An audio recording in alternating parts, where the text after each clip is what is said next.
Já estamos de volta e agora vamos falar sobre imunologia, vacinas. Estou recebendo aqui a doutora Lorena Diniz no estúdio do nosso programa Mega Profissionais para nos dar esclarecimentos a respeito. Aliás, sempre quando falamos em vacinas, né, nós sempre associamos a crianças. Tudo bem com a senhora, doutora? Tudo bem. Seja bem-vinda mais uma vez aqui ao programa Mega Profissionais. Eu que agradeço o convite. Essa associação, ela é correta, doutora? Vacinas com crianças, somente crianças têm necessidade de vacinar? Não, isso é um erro comum, né, da população de pensar em vacinas só para crianças. A vacinação, ela começa desde o recém-nascido até a mais tardia idade. Então, a gente nunca para de vacinar. Nunca para de vacinar. Nunca para. E, aliás, grande parte dos brasileiros não tem essa informação, né? Só tem essa informação, ou tem a necessidade de buscá-la quando desenvolve alguma crise alérgica, por exemplo, né? Ou alguma doença mais grave, né? Aí já não tem mais jeito, né, não, doutora? aí as doenças, hoje existem muitas vacinas para muitas doenças imunopreveníveis. Então a gente tem que pensar assim que vacinação é para a vida toda e não só na infância. Claro que a carga de vacina na infância é uma carga muito maior que a gente recebe porque o nosso sistema imunológico ainda está muito imaturo, despreparado. Então na vida adulta esse sistema imunológico já se torna mais eficaz e com isso as vacinações vão diminuindo no decorrer dos anos. Doutora, a gente sabe o processo, pelo menos nós temos um leve conhecimento, um conhecimento geral sobre como funcionam as vacinas. Ou seja, é colocado no organismo da pessoa, através da vacinação, um vírus referente àquele...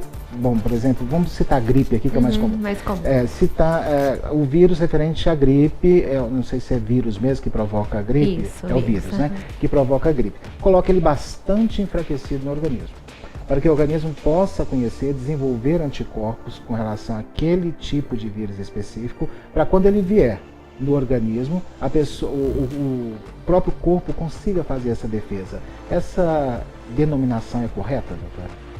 Isso. No caso da vacina da gripe, né, que é uma vacina, igual você falou anteriormente, que é uma vacina assim polêmica, a vacina da gripe, eles utilizam frações de vírus, eles nem utilizam o vírus enfraquecido.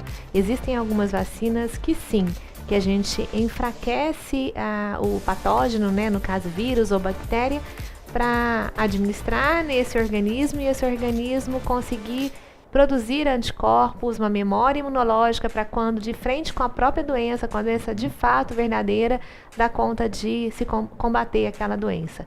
Certo. No caso da vacina da gripe, não.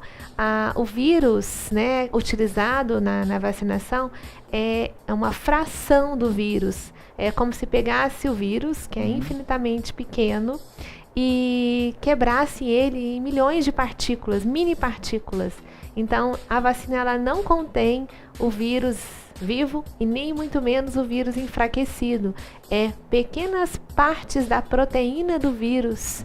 Então, jamais a vacina conseguirá dar uma gripe, né, a vacina da influenza, da gripe, fazer uma gripe em alguém pela vacina, porque aquela vacina, ela não contém nada de vírus, ela contém partículas, ela contém frações proteicas desse vírus. Aí é uma questão tão polêmica, doutora, porque nós ouvimos e acompanhamos tantos relatos de pessoas, eu não vou vacinar da gripe, porque o vizinho meu vacinou da gripe e morreu de gripe, pegou gripe logo depois, então foi a vacina. Exatamente. Então, não é um, não é dois, não é três relatos, né? Não, são muitos relatos. O que acontece é que as infecções virais, ela tem um tempo de latência, o organismo ele não demonstra a infecção logo no início, quando a gente pega uma infecção viral. Ela fica ali, o vírus tem um tempo para se multiplicar, para manifestar a doença. Então, provavelmente, nesses casos, foram uma coincidência temporal. A pessoa já estava contaminada por algum tipo de vírus e aí se manifestou. Além do mais, a vacina ela não protege contra todos os tipos de vírus. Nós temos hoje 2 tipos disponíveis de vacina para gripe. O trivalente, que contempla 3 tipos de vírus, e a quadrivalente, que contempla 4 tipos de vírus. Existem muito mais tipos de vírus que isso, que que dão a gripe. Então, quando a gente vacina e também uns dias depois a gente adoece, nossa, eu vacinei e não adiantou nada, eu peguei uma gripe. Às vezes era um outro vírus, né, que a vacina não contemplava, que a vacina não protegia. Mas a vacina, tanto a trivalente quanto a tetravalente, ela pega os principais vírus, os vírus de maior gravidade. Sim. Então, os outros vírus, a gente pode pegar, né, a gripe dos outros vírus, mas são vírus mais fracos, que não tem tanto risco da pessoa ir para uma complicação e até um óbito. Então a senhora indica o uso de vacinas no caso da gripe? Sim, claro. Bom, essa é uma opinião de uma profissional, de uma especialista na área, que está há muitos anos, extremamente conhecida e respeitada no estado de Goiás, e essa entrevista realmente vem para esclarecer esse fato. Nós estamos convivendo em sociedade, nós não vivemos sozinhos. Ao conviver em sociedade, nós também podemos transmitir alguns vírus, nós podemos passar algumas doenças, né? E nós não temos aquela responsabilidade somente sobre nós, né? Quando nós optamos em não vacinar sobre determinado aspecto, ou não vacinar os nossos filhos, ou não vacinar os nossos pais, nós não estamos tomando uma atitude apenas para os nossos pais. Nós temos que pensar com relação à sociedade de uma forma geral. Ao tomar essa decisão, será que nós estamos praticando de uma forma correta? Será que estamos pensando no outro? Às vezes na própria família, hein? Às vezes na própria família. Que as pessoas pensam, não vou vacinar meu pai, ou não vou vacinar os meus filhos, porque esse motivo, eu sou contra. Mas nós não vivemos sozinhos, né, doutora? Exatamente. Os eventos adversos acontecem em qualquer uso de medicação ou uso de vacina, mas vacinas hoje é considerado pela política de saúde, né, mundial, pela Organização Mundial de Saúde, o método mais eficaz e seguro de prevenção de milhares de doenças e doenças graves que podem deixar sequelas, que podem causar danos individuais ou à sociedade em geral. A nossa informação, ou aquilo que nos chega, são de vacinas que a grande mídia relata, né? Que são aquelas vacinas realmente mais dadas na infância, onde nós nos preocupamos em vacinar as crianças com aquela ali, com aquele tipo de imunologia. Correta a palavra? Imunizações, Imunizações. Bom, então a gente fica ali preocupado e focado naquele assunto. Quando chega da gripe, todo mundo ouve falar da gripe e tal, então todo mundo fica preocupado com a gripe. Mas a senhora está me citando que existem N casos de vacinas. Como a população pode ter acesso a isso? A que tipo de vacina eu posso tomar para evitar algum tipo de complicação futura? Bom, o Ministério da Saúde tem um programa que chama Programa Nacional de Imunizações. Ele vai tanto da criança quanto ao idoso, né? Ele tem calendários específicos para todas as idades. É disponibilizado gratuitamente para toda a população um calendário básico, que é o calendário do que a gente fala a sigla PNI, né? Programa Nacional de Imunização. PNI. Programa Nacional da Saúde. Okay. Ele faz um calendário público, pensando em saúde coletiva. Com certeza deve ter acesso na internet. Tem acesso à internet. E a Sociedade Brasileira de Imunização, que é a SBIM, junto com a Sociedade Brasileira de Pediatria, Geriatria, Oncologia, várias outras sociedades, tem um calendário paralelo que orienta algumas vacinações a mais, porque o Ministério da Saúde, por conta de dinheiro mesmo, não consegue fornecer todas as vacinas ou todas as doses de reforços, algumas. Então tem algumas diferenças de calendário nesse aspecto, porque o Ministério da Saúde pensa em saúde coletiva, a SBIM pensa em saúde individual, claro que também esse individual se torna coletiva. Doutora, essa questão das vacinas das crianças, que são importantes elas terem acesso a elas, né? Os adultos também podem ter acesso. Nós citamos essas duas polaridades, criança e idoso, na verdade. Tem alguma vacina que a população adulta pode fazer, que é menos conhecida, que a senhora indica que deve ser feita? Com certeza, é uma classe assim, né, de uma população, né, um nicho de população que desconhece muito a necessidade e o benefício da imunização com essas vacinas.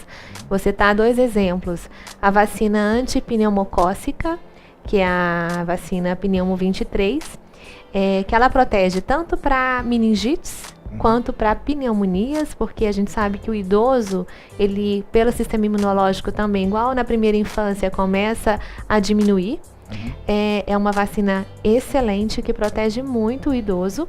E a vacina contra a herpes zoster, que é uma vacina indicada para pacientes acima de 50 anos, onde o herpes zoster, como todo mundo sabe, é uma doença que deixa a pessoa às vezes com uma dor incapacitante, é uma dor, a paciente fica com uma dor crônica. Não conhecia, desculpa. É uma dor crônica, é como se fosse o vírus da catapora, né, da varicela, que reativa na idade O vírus senil. da catapora da varicela é a mesma coisa? É a mesma coisa, só que aí na vida adulta ele reaparece como zoster.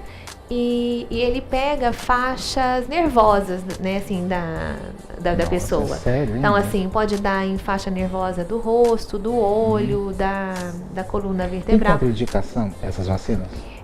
Não tem contraindicação. As contraindicações, fala que não tem, assim, mas tem, assim, muito pequenas. Por exemplo, alguns idosos, eles estão fazendo, por exemplo, algum tratamento quimioterápico. Certo. Né, com o uso de imunossupressores, né, com medicamentos que abaixam mais ainda a imunidade. Aí, em alguns momentos, a gente tem que postergar, né, o uso da vacinação, porque, por exemplo, a vacina do herpes zoster é uma vacina de vírus vivo. Então, se a pessoa estiver tomando algum medicamento que abaixe mais ainda a sua imunidade, aí não é hora de se vacinar. Tem que esperar um tempo para a imunidade voltar ao normal para se proteger. Mas é uma vacina extremamente importante, porque ela vai prevenir esse acometimento do aparecimento da doença, consequentemente evitando a dor crônica, e existem diversos trabalhos mostrando a diminuição da possibilidade de infarto agudo do miocárdio e de acidentes vasculares cerebrais com a vacinação. O ideal é nós procurarmos um especialista, né, na área, para quê? Para que possamos fazer uma consulta, vermos essas possibilidades e analisar caso a caso. Nós não podemos sair comprando vacinas, né? De jeito Então, nenhum. o que a gente precisa? Analisar caso a caso, né, doutora? E lá, com certeza, a gente terá uma boa indicação e teremos menos processos, digamos, equivocados, né, durante o cuidado com a nossa saúde. Esse cuidado e acompanhamento com o profissional é sempre indicado e necessário, não é isso, doutora? Bom, vamos tentar fazer uma última pergunta, na verdade uma única pergunta aqui dos nossos internautas, que não vai dar tempo.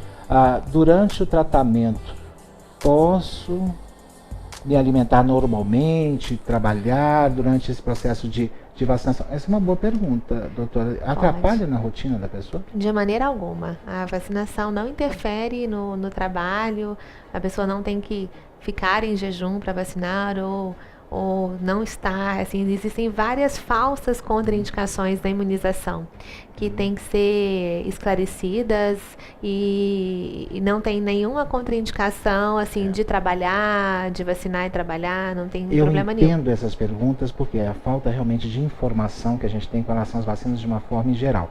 Mas graças a Deus estamos tendo a oportunidade de conversar com a senhora nos presta sempre um serviço de excelente qualidade aqui, é uma colaboradora muito querida, também aqui do programa Mega Profissionais, e vejo também, acompanho que grande parte dos telespectadores também gostam da forma fácil, com que a senhora explica para as pessoas, né, e não detém muito em termos técnicos. Doutora, mais uma vez, muito obrigado pela sua participação, e nós voltamos já, depois do nosso intervalo.